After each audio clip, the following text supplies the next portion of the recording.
los bajo. Entonces, hoy día, la clase de hoy va a ser una continuación de la clase anterior, ¿sí? Recuerden que lo que vimos, a ver, ya llevamos 3 clases con esta incluida que tienen que ver con la ley de Gauss. Hasta podríamos decir 4, porque en realidad partimos hablando de lo que era el vector área. Después de eso, el vector área nos sirvió para poder deducir la ley de Gauss, ¿se acuerdan? A partir de la definición de flujo, que es un tutorial que ustedes hicieron en una clase. Después de eso, la última clase lo que hicimos fue un ejercicio, donde ustedes calcularon a través de la ley de Gauss, en una esfera dieléctrica cargada, donde la carga está distribuida en todo el volumen, ustedes hicieron un cálculo del campo eléctrico, de la magnitud del campo eléctrico, y lo que vamos a hacer hoy día es continuar, y de alguna manera cerrar lo que es la ley de Gauss. Ahora vamos a revisar, ahí bien como dice el título, vamos a referirnos a los tipos de materiales que están involucrados cuando hacemos esta resolución a través de Gauss. Y en realidad son definiciones generales que son aplicables para todo, pero bueno, las empezamos a mencionar en este contexto de Gauss porque es más fácil conectarlo con las propiedades que se observan a través de lo que ya entendemos de la ley de Gauss. Los dieléctricos, en la clase anterior, ustedes resolvieron un ejercicio, una actividad colaborativa que era una esfera dieléctrica. Y se les mencionaba también en el enunciado que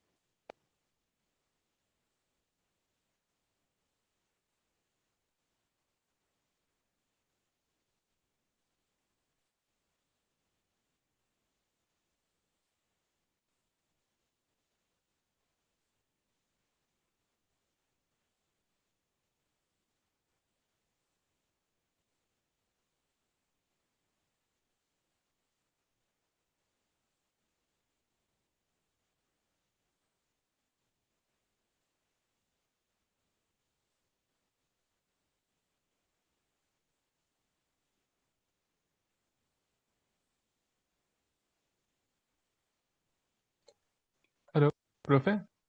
Creo que no se escucha para los que estamos online.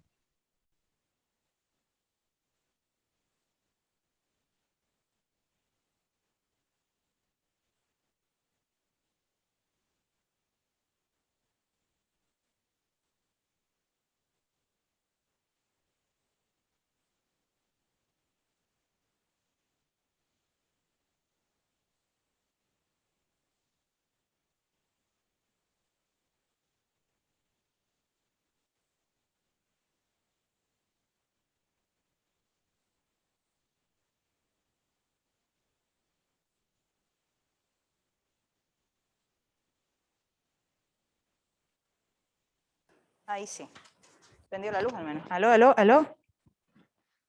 Ahora sí. Chicos online, ¿me escuchan? Ahora sí. Soy yo, dice alguno, no se escucha, perdonen, no me di cuenta. Sí, es que estaba sin batería. Cuando lo prendí, se encendió la luz, pero probablemente se alcanzó solo para encender la luz del micrófono. Ya, entonces, lo que les estaba diciendo es que vamos a distinguir con respecto a, ahora ya desde una perspectiva del campo eléctrico, estos dos tipos de materiales, como decía el título, que eran dieléctrico o conductor. Entonces el dieléctrico está referido a materiales en los que los electrones, que son los que son capaces de manifestar, si se presenta un tipo de desequilibrio, que un objeto esté o no esté cargado, los electrones en un material que es dieléctrico, que es un material que es aislante, están muy pegados a los núcleos atómicos. De manera que no es fácil lograr ordenar las cargas en este material. Como dice aquí la definición, las cargas permanecen estáticas, ¿sí? No son móviles como en el caso de del otro material que vamos a ver, que son los conductores. Siempre comparamos el uno con el otro. Ahora, la palabra dieléctrico, vamos a ver más adelante que también tiene que ver con un tipo de respuesta frente a campos eléctricos externos. Pero por ahora dejémoslo con una definición más general que tiene que ver con que son aislantes, ¿sí? Que no conducen, que no son móviles los electrones dentro de ese material. Y bueno, aislante en realidad es un término también un poco vago, ¿no? Porque al final uno puede decir desde qué punto hacia allá es aislante y desde qué punto hacia acá es conductor. Entonces ahí empiezan todas esas definiciones un poco vagas que son, ¿es un buen aislante? ¿O es un mal conductor? Bueno, en realidad sí hay ciertas sutilezas con respecto al uso del lenguaje, pero por ahora dejémoslos con materiales que son bien aislantes, entonces que los electrones no se pueden mover fácilmente si es que no hay energía suficiente aplicada. Entonces, en contraste tenemos los conductores. Los conductores son, bueno, metales en general, nuevamente dentro de esta definición un poco más general, son materiales en que los electrones están libres de moverse, ¿sí? Se requiere muy poca energía para que se salgan de esa estructura atómica en la que están dando vuelta alrededor del núcleo. Entonces cuando tenemos incluso puede ser a través de calor, pueden salir los electrones del material, puede ser a través de luz que saca los electrones del material. En este caso en particular, la idea es que ante un estímulo no es de tanta energía, los electrones entonces son capaces de moverse libremente. Es un buen conductor, entonces conduce electricidad, porque todavía no vemos corriente, por eso no quiero usar mucho esa definición de que conduce o no conduce, pero dejemos en que los electrones están libres de moverse más fácilmente. Entonces, cuando no hay movimiento, y esta es una definición re importante, y aquí se conecta después con lo que vamos a ver de campo, cuando no se mueven ya los electrones, porque no hay ningún estímulo, alcanzaron un estado de tranquilidad absoluta después de algún movimiento dentro del material, entonces se habla de que está el conductor en equilibrio electrostático. Entonces en ese caso, en equilibrio electrostático, los electrones están quietos en el material, ¿sí? En el conductor. Conductor en equilibrio electrostático. Entonces, cuando tenemos ese estado en que ya no se están moviendo los electrones, y aquí es importante esto, eso es la definición de un conductor en equilibrio electrostático. La definición es que el campo eléctrico al interior del conductor es cero, ¿sí? Más adelante ustedes, bueno, de hecho hoy día van a hacer un ejercicio donde van a tener que recurrir a esta definición. Cuando ustedes estén al interior de un material conductor, un pedazo de cobre, ¿sí? Incluso si es un pedazo de cobre que está cargado, ¿sí? Puede tener corriente circulando, lo que sea, pero al interior de ese material conductor, este material metálico, el campo eléctrico es cero. Y eso obedece al hecho de que si no fuese cero el campo eléctrico, recuerden que hay una relación entre fuerza y campo eléctrico. Si el campo no es cero, la fuerza no es cero. Y si la fuerza no es cero, recuerden que fuerza es masa por aceleración. Si hay una fuerza, implica que hay una aceleración. Entonces, si el campo no es cero, la fuerza no es cero y por tanto se está moviendo. ¿Ven? Entonces, si está quieto, es contradictorio a la idea de que hay un campo dentro del material. Ok, entonces, esto es re importante, esa es la definición. Y esto varias veces lo van a ver, y en ejercicios, en certámenes, en controles, a todo nivel, se lo vamos a preguntar una y otra vez, porque es una de las cosas que tienen que sacar el limpio de este curso. Cosas que si llegan al final del curso bien y contentos, entonces yo les voy a preguntar, ya, y entonces, ¿qué ideas se llevaron como para la casa en general? Esta debería ser una de esas, porque en la práctica hay muchas cosas, muchas aplicaciones que ustedes usan a diario que toman esta información de que el campo eléctrico al interior de un conductor es cero. Así que recuérdenlo de ahora forever. Y si el objeto está cargado, ¿dónde está la carga? Porque sabemos que el campo adentro es cero. Entonces, ¿dónde está la carga en un conductor cargado? En un conductor está en la superficie. Y no en cualquier lugar, no sé si le hace clic, clic, claro. No en cualquier lugar en realidad de la superficie, está como justo en la superficie un poquitito por fuera. Ahí está la carga. No está en la superficie hacia adentro, sino un poquitito hacia afuera. Entonces está como ahí en el borde hacia afuera del material conductor, de esta pelota. Entonces si tomamos, consecuencia de esto es re importante, si tomamos una superficie gaussiana que está en rojo, está como muy al borde, pero eso fue intencional, pero la superficie dentro puede ser más chiquitita.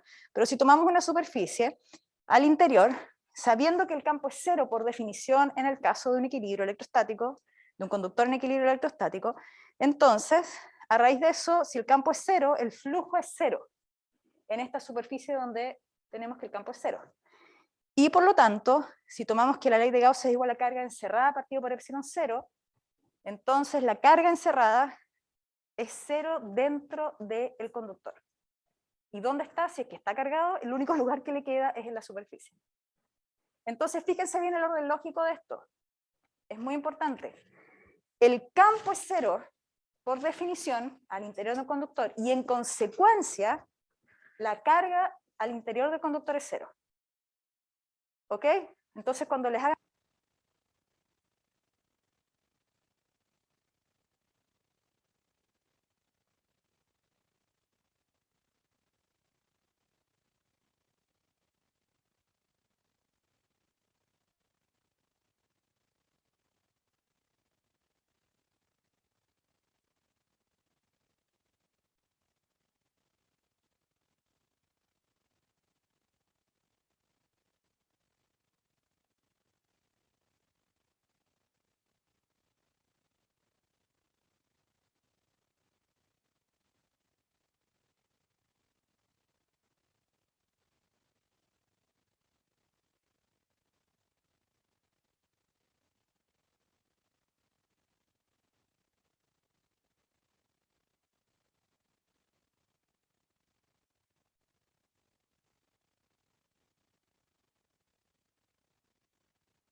Bueno, ahí viene la...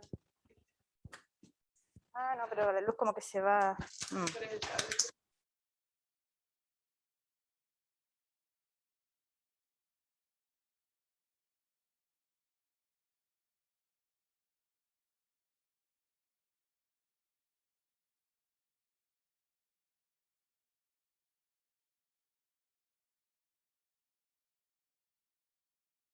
Ahí, sí. Se ve más brillante, al menos la luz. Aló, aló, aló, aló. ¿Ahora me escuchan? Sí, se escucha. Ay, qué bueno. Ya, gracias. Emergencia de pilas. Gracias por las pilas. Pero alguna de los dos no está descargada. Ya no le queda.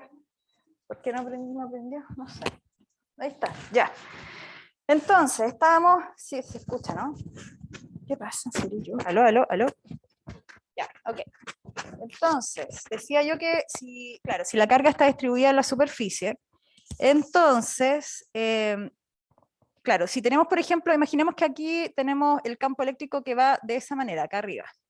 Si el campo estuviese con ese nivel como de inclinación con respecto a la superficie, lo que tendríamos sería aquí a lo largo de la superficie del conductor, tendríamos entonces una componente del campo. Pongámosle tangencial, no sé, cualquier nombre, el que sea, pero una de las componentes estaría en esa dirección, ¿no? Tendríamos una que estaría normal acá y una que estaría como tangencial. Entonces, el hecho de que exista esta componente tangencial, lo que hace finalmente es que se traduce en una fuerza en esa misma dirección, ¿sí? Porque existe entonces un campo y existen más cargas acá, entonces, producto de la interacción de esta carga con la siguiente, va a aparecer entonces esta fuerza.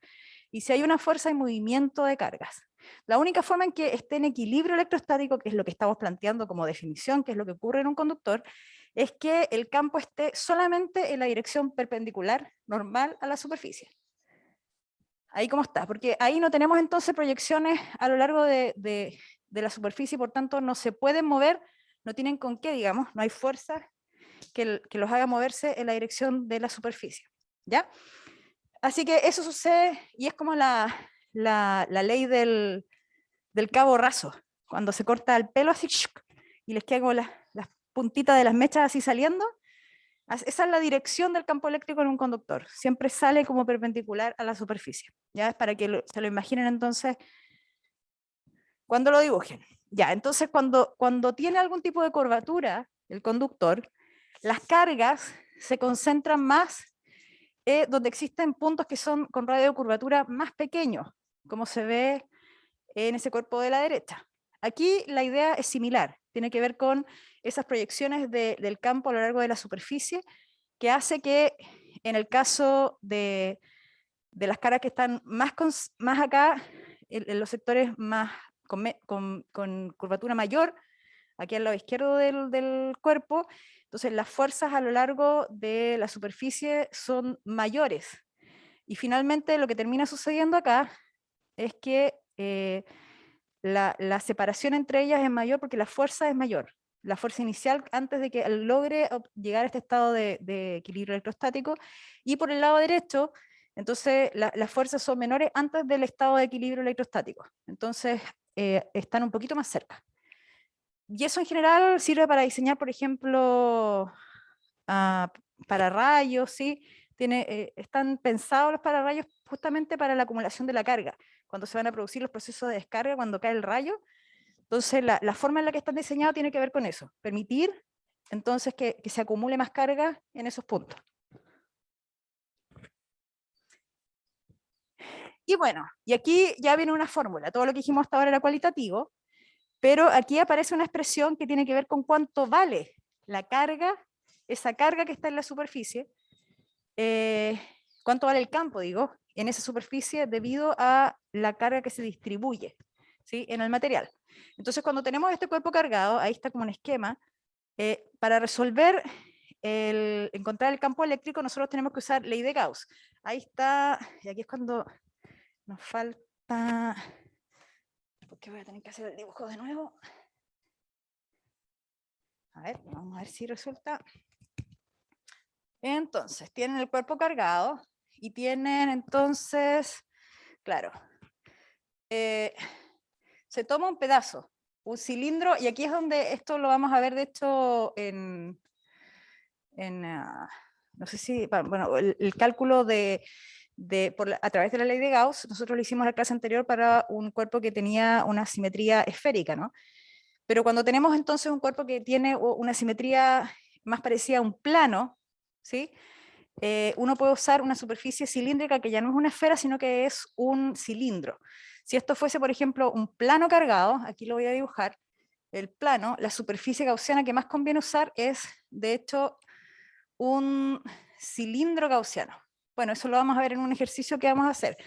Pero en este caso, para este ejemplo que está ahí en la slide, lo que tenemos entonces es la superficie gaussiana, que es este cilindro, y como la carga está solo en la superficie, este pedazo está por fuera, este pedazo acá está por dentro, entonces lo que alcanza a encerrar es lo que está aquí dentro de esta área, ¿sí?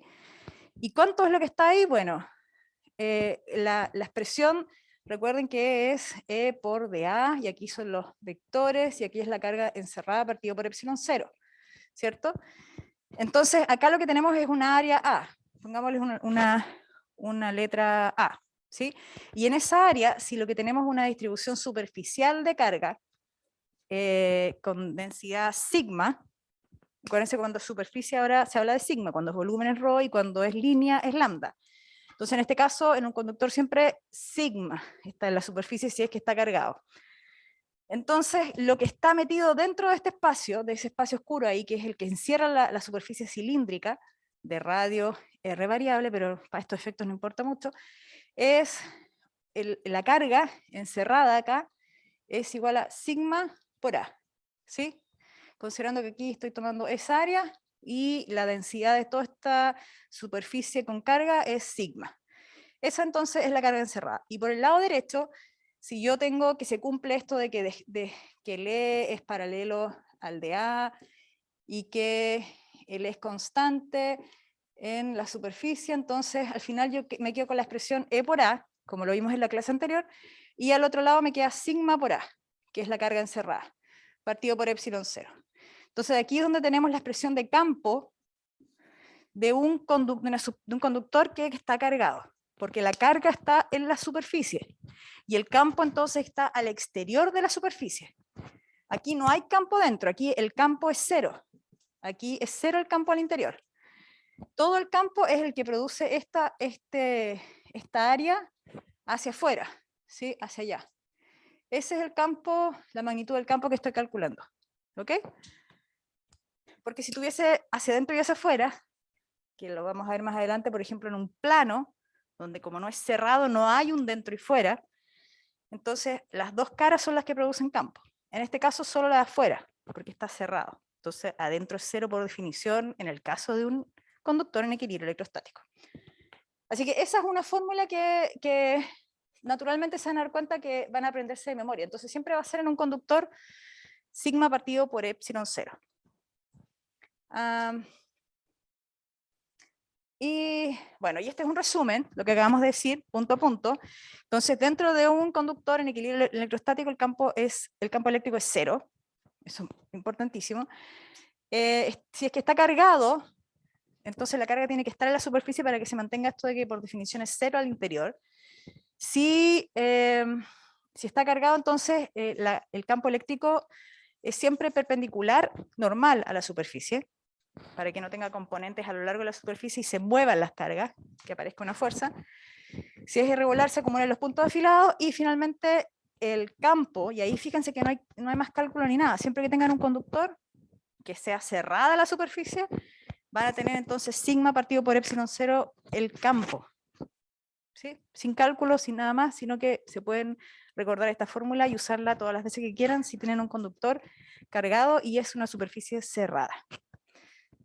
Entonces lo que vamos a hacer ahora, considerando todos esos puntos que estaban ahí nombrados, lo que vamos a hacer es reforzar la actividad colaborativa que hicimos en la clase anterior.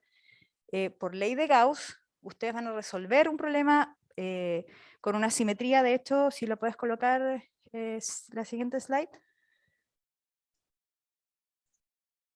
Ahí. Entonces es una esfera, claro, es una esfera que es conductora. Aquí fíjense que es como si fuera un huevo que uno le saca la yema, para que se hagan una idea, ¿sí? El material que está en gris ahí es un conductor.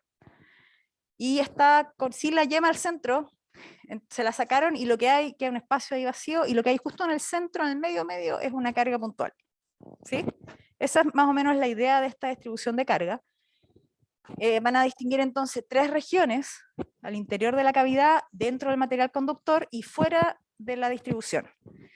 Y la gran diferencia con lo que hicieron la vez pasada, que era un dieléctrico, es que ahora el material es conductor, entonces van a tener que hacer uso de lo que recién mencionamos con respecto a las propiedades de un conductor.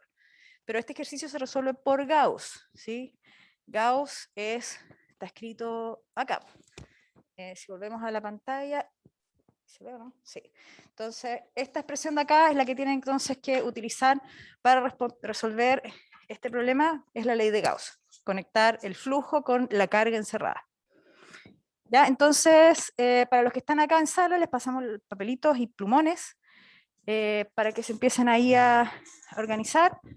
Y para los que estén conectados, entonces saquen una captura de pantalla para que puedan trabajar en grupos. Vamos a hacer 2 grupos grandes, dependiendo del número, sí, probablemente de para 2, ¿no? Vamos a hacer 2 grupos y sigan las instrucciones porque está súper guiado este ejercicio. ¿Eh? Hay primero una predicción con un dibujo y después ya vienen los cálculos. Ya, entonces... Ya.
¿Sí? Ok, ahí sí, aló, aló, ya. Entonces, bueno, hay varios cosas, detallitos que en cada uno de ustedes, cuando me acerqué a la forma en la que estaban trabajando, tienen que reforzar, ¿sí? Hay detalles que son súper importantes y recuerden, silencio, por favor, chicos, no sé probablemente en una sala normal no retumbaría tanto, pero no sé por qué aquí retumba mucho. Entonces, por ejemplo, algo súper importante, y a lo mejor algunos lo pasaron por alto porque como que lo digirieron a la primera vez que se los dijimos, pero es muy importante que recuerden que la superficie gaussiana tiene siempre un radio variable. Siempre esta expresión cuando ustedes la pasan, y aquí podemos pasar a la primera... Ah, están... ¿Ahí volvieron? Sí, y podemos avanzar en la siguiente slide para verla. A ver, veamos si... Ah, ya, ok. Entonces, bueno, vamos a llegar a esa parte del radio variable. Pero la primera parte, ¿cómo está distribuida la carga? Y esto es parecido a lo que hicimos en la primera clase cuando vimos la lata de aluminio, ¿sí? Que acercábamos una barra con una cierta carga. Cuando acercamos a un conductor, independiente si está cargado o no, como en este caso, pero acercamos un objeto cargado, como la carga central que está ahí positiva, entonces se induce carga. Si es positiva, entonces lo que se induce en el radio A es negativo, como respuesta, porque se acerca a los electrones, pero se produce un desbalance en el material, entonces ¿de dónde salen esos electrones? De la superficie externa, y ahí es donde queda la parte de afuera en el radio B cargado positivo. ¿Sí? Esa es la primera parte, y ahora aquí con este dibujo que es cualitativo, no sabemos cuánto valen esas cargas. Algunos podrían haber dicho, bueno, de hecho algunos hicieron la predicción inmediatamente de los valores, pero a través de la ley de Gauss en realidad es cuando vamos a llegar al valor que tienen esas cargas. Sí. Ah, ¿no avanzó? Ah, ya, ok.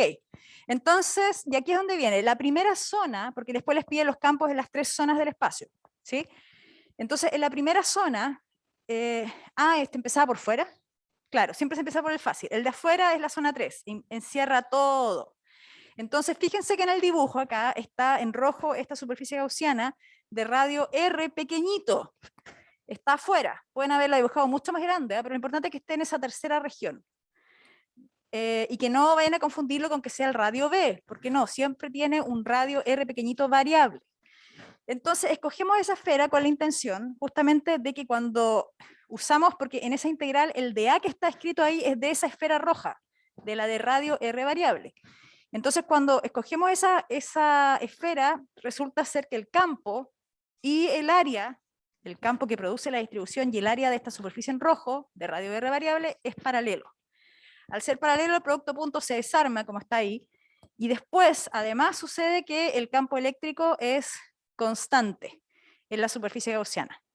Al ser constante, porque si yo estoy en cualquier punto a radio R, en toda la superficie tengo entonces el mismo valor de campo, sale de la integral, y me queda E por la integral del dA. Y eso es E por A. Entonces, cuando ustedes enfrentan un ejercicio, al final siempre van a partir con un E por A.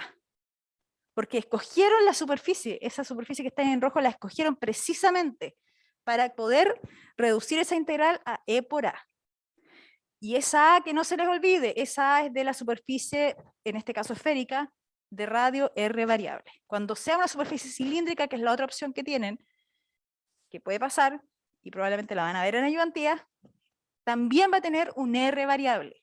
El valor del área ya no va a ser el valor del área de una esfera, sino que va a ser, bueno, ahí van a ver ustedes cuál es el área que corresponde, asociado a un cilindro, pero siempre el R también tiene un radio, el cilindro es R variable, ¿ya? Entonces, el área es 4pi R cuadrado en el caso de una esfera, y sigue estando ahí como R variable, y recién, y si se fijan ahí, esa expresión que está acá todavía no está aplicada en realidad a ninguna región. Esa expresión que está escrita ahí tiene un campo E, no dice campo en la región 1, en la región 2, en la región 3.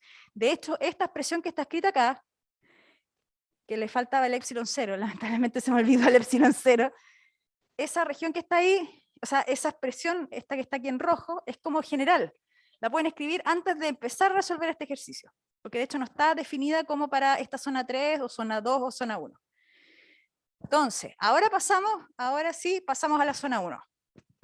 En la zona 1, la expresión esa que era general, pasa a tener un subíndice 1. Entonces, Fíjense, el 4pi r cuadrado sigue estando exactamente igual. Queda igual, estoy en la región 1, 2 o 3, siempre queda con un r variable abajo. Si estoy en la región 1, el campo es 1 y la carga encerrada es de la región 1.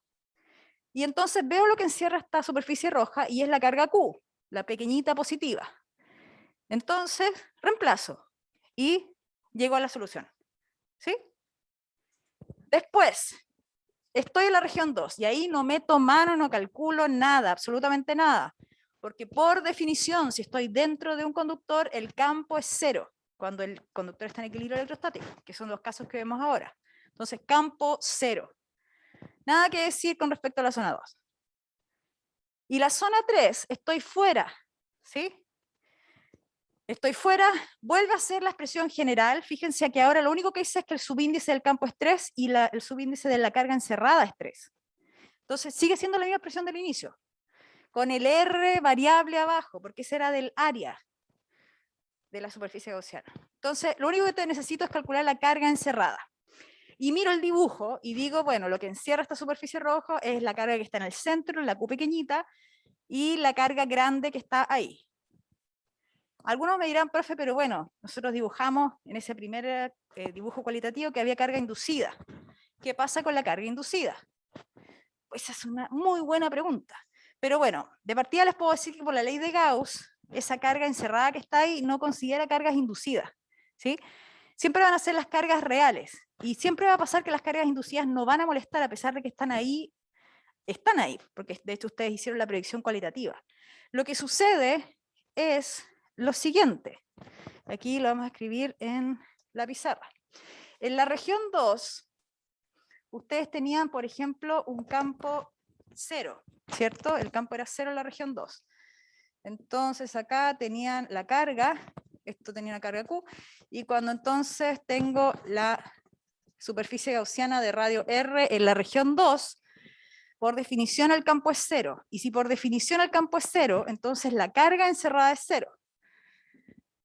Por la ley de Gauss, ¿sí? Aquí dice, si esto es 0, esto tiene que ser 0 como consecuencia de eso. Entonces, si es 0 la carga encerrada, ahí digo, bueno, pero yo tenía entonces dibujada mi carga inducida aquí negativa. Carga inducida acá. Le voy a poner inducida para ponerle un nombre cualquiera. Entonces, lo que me está diciendo es que si yo encierro la Q más la carga inducida, me tiene que dar 0. Por lo tanto, ¿cuál es el valor de la carga inducida? Y algunos lo hicieron desde el inicio. ¿Cuánto es? Menos Q pequeñita, ¿sí? Y si se indujo carga menos Q pequeñita en esa superficie aquí afuera, la positiva, ¿cuánto vale? Si esta es igual a menos Q. La de afuera, porque es un desbalance, esta de afuera que se induce, bueno, completa, es la carga inducida afuera es más Q chiquitita, ¿sí? Ahí está el desbalance de las cargas. Entonces, ahora miremos en la slide. Fíjense en la slide. En el radio A yo tengo menos Q pequeñita, inducida. En el radio B tengo más Q pequeñita. Entonces, cuando hago esta, considero todo lo encerrado en esta superficie grande, la que contiene todo. Esas cargas inducidas se van, ¿sí? Entonces no aparecen en esa presión. Y entonces considero las cargas encerradas y solamente tengo la del centro y la del conductor, que no sé dónde está, porque no lo hemos discutido hasta ahora. ¿Dónde está la carga? Esa Q mayúscula. ¿Dónde se alberga? Y entonces tenemos la expresión de campo, en la zona 3. Ahora, y aquí es donde viene la discusión. Bueno, esto es lo que acabamos de decir. Cuando estamos en la zona 2, entonces la carga encerrada tiene que ser 0 como consecuencia de que el campo es 0. Entonces ahí podemos calcular el valor de la carga inducida, que es, si sigues ahí, bueno, sí, sigue. Ahí está escrito como sigma de S, pero en realidad, porque lo que pedían era la carga, la densidad de carga. O sea, ahí está escrito raro, pero en realidad lo que dice es que la carga encerrada es igual a Q más menos Q. Y si sabemos que la carga es menos Q, la que está inducida acá, volviendo a la pantalla, si esta carga inducida es menos Q, Entonces, lo que me está diciendo eso es que para saber cómo se distribuye la carga, el sigma, yo lo hago con la siguiente expresión. Q es igual a sigma por A. Tengo el valor de Q, que es menos Q, lo que está distribuido. Tengo el valor del área. ¿Cuál es el área en ese radio A? ¿El área de esa superficie? ¿Cuánto? 4pi al cuadrado. Y entonces tengo cuánto vale el sigma, que es lo que me preguntaban. Y después...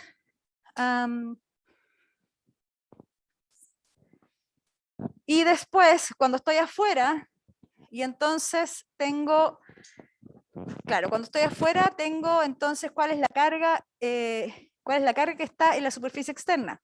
Porque fíjense bien que nos daba 0 al interior. El interior del conductor nos daba el campo 0. Entonces la carga inducida, la acabamos de decir que era menos Q, la que estaba en el radio A. Y si el conductor tiene carga Q mayúscula y no está en el radio A, la única posibilidad es que esté en el radio B. ¿Sí? Porque no está en el A. Sabemos que todo lo que está inducido ahí es menos Q chiquitita, para que dé 0 dentro del conductor del campo. Entonces, cuando tenemos un conductor, como por ejemplo este que tiene dos superficies, una interna y una externa, la moraleja de esto es que la carga, que ya sabemos que siempre se va a la superficie en un conductor, si tiene dos superficies interna y externa, siempre se va a la más exterior. Siempre ahí es donde se va a quedar esa carga distribuida en la superficie. ¿Ya? Eso es para que lo recuerden. Entonces, como en este caso aquí, ahí siempre le vamos a poner la carga Q en el dibujo como que está al medio, ¿no? Pero eso es porque si lo colocamos que con una flecha que está en la superficie es como darles mucha ayuda. Pero, o normalmente se lo ponemos en palabras en el enunciado, el conductor tiene carga Q. Ustedes automáticamente, ya, está en la superficie más externa, ahí es donde está toda esa carga que tiene el conductor. Así que la gráfica, y esto es lo último para cerrar, entonces en la primera región caía como R cuadrado, ¿sí? Cuando nos metemos dentro del conductor el campo va a 0. Y después cuando salimos del conductor empieza a decaer nuevamente con otro valor. Aquí parece que me faltó el Q chica. Sí, falta el Q chica, es Q grande más Q chica. No sé por qué nos comimos eso ahí. Pero hay algo muy interesante en esto y es que es discontinuo el campo. El campo salta de un valor y de repente acá en Q, K, Q pequeña partido por A cuadrado y después se va a 0. Eso es algo que solamente en los conductores se produce, que hay una discontinuidad de campo eléctrico. ¿Sí? Bueno chicos, entonces la próxima semana vamos a, perdón, ya estoy cambiando mi semana, la próxima clase lo que vamos a ver es una cantidad que está asociada a la presencia de un campo eléctrico que cuando un objeto está cargado, recuerden que dijimos que se llenaba el espacio de vectores, pero además de aparecer en el espacio alrededor de estos vectores, aparecen números, que es una cantidad que es escalar, no es vectorial, que se llama potencial eléctrico y que es equivalente casi, tiene una relación muy estrecha con lo que conocemos nosotros a nuestra escala, lo que es la altura. ¿Sí? De hecho, es muy similar la idea de, por ejemplo, si hablamos de energía, cuando los objetos caen y tienen energía potencial gravitatoria, vamos a ver cómo la idea de potencial eléctrico se relaciona justamente con esa energía que puede ganar dependiendo los valores de potencial donde se mueve. Así que hasta aquí queda la clase. Si hay alguna duda, sí, por favor.